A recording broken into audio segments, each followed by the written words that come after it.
যে কোনো উপবাস বা এমনি কোনো দিনও একবার এইভাবে সাবুর পায়েস বানিয়ে দেখতে পারেন। দেখতে যেমন সুন্দর, খেতেও তেমনই টেস্টি, কিছুটা রসমালাইয়ের মতো।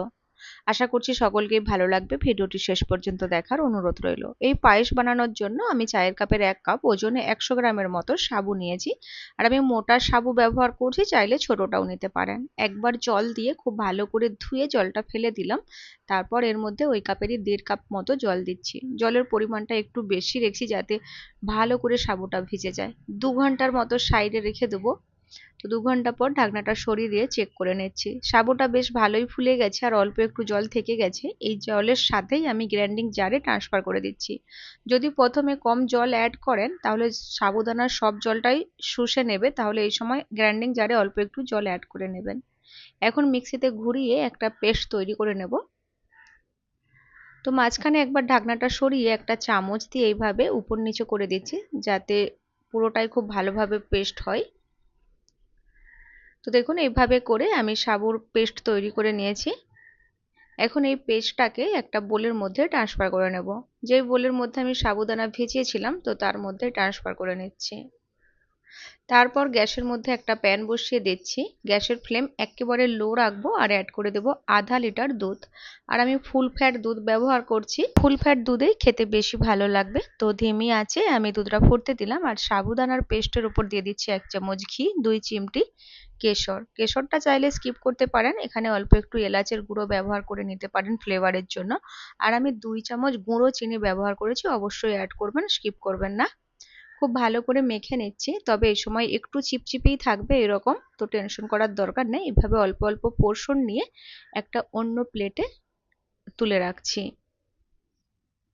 তো এইভাবেই আমি সবকটাকে রেডি করে নিয়েছি। এখন হাতটা পরিষ্কার করে ধুয়ে নেব আর হাতটা শুকনো করে নিয়ে অল্প একটু ঘি নিয়ে নিচ্ছি হাতের মধ্যে। রিফাইন্ড তেলও নিতে পারেন। ঘি বা তেল হাতের মধ্যে লাগিয়ে আর এই পোর্শনগুলোকে এইভাবে গুঁড়িয়ে নিলেই একদম মসৃণ একটা বল তৈরি হয়ে যাবে আর হাতের মধ্যে একদম লেগেও যাবে না।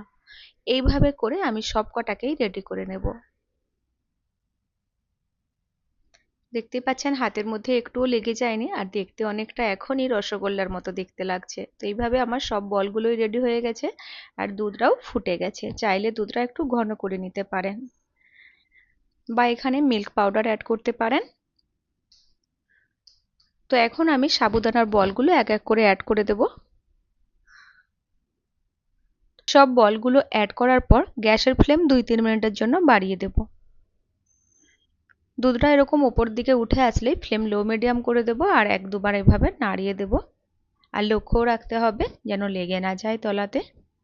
তো প্রায় 5-7 মিনিট লো ফ্লেমে ধীরে ধীরে কুক করে নিয়েছি, এতে করে দুধটা অনেকটা ঘন হয়ে যাবে। তো 5-7 মিনিট পর দেখতেই পাচ্ছেন বলগুলো বেশ সেদ্ধ হয়ে গেছে। এই সময় অ্যাড করে দেব চিনি মিষ্টির জন্য। তো যতটা সাবু নিয়েছিলাম তার অর্ধেক চিনি অ্যাড করলাম। তো মিষ্টিটা নিজেদের স্বাদ অনুযায়ী অ্যাড করে নেবেন। চিনি অ্যাড করার পর আরও 3-4 মিনিট লো ফ্লেমে কুক করব। চিনি মেল্ট হয়ে যে জলটা তৈরি হয় সেটাও একটু শুকিয়ে নিতে হবে। তো এখন আমি ফ্লেম অফ করে দিয়েছি, ঠান্ডা করে নিয়ে সার্ভ করব। আর এখন একটু পাতলা রয়েছে, ঠান্ডা হয়ে যাওয়ার পর আরও একটু ঘন হয়ে যাবে। তো মোটামুটি ঠান্ডা হয়ে যাওয়ার পর একটা বোলের মধ্যে আমি ট্রান্সফার করে নিলাম। ওপর থেকে একটু পিস্তা আর বাদাম দিয়ে গার্নিশ করে নিচ্ছি যাতে দেখতে সুন্দর লাগে। এইভাবে আমি ফ্রিজে রেখে দেবো 1-2 ঘন্টা। ঠান্ডা ঠান্ডায় খেতে একটু বেশি ভালো লাগে, চাইলে এইরকমও খেতে পারেন। 2 ঘন্টা পর ফ্রিজ থেকে বের করে নিয়েছি, এখন পরিবেশন করব। তো খুবই সিম্পল রেসিপি, দেখতে কিন্তু ভারী সুন্দর। তো ফ্রেন্ডস, যে কোনো উপবাসে বা হঠাৎ কিছু মিষ্টি খেতে ইচ্ছে করলে এইভাবে কম খরচে সাবুর পায়েস বানিয়ে নিতে পারেন। বাড়ির সকলেরই ভীষণ পছন্দ হবে।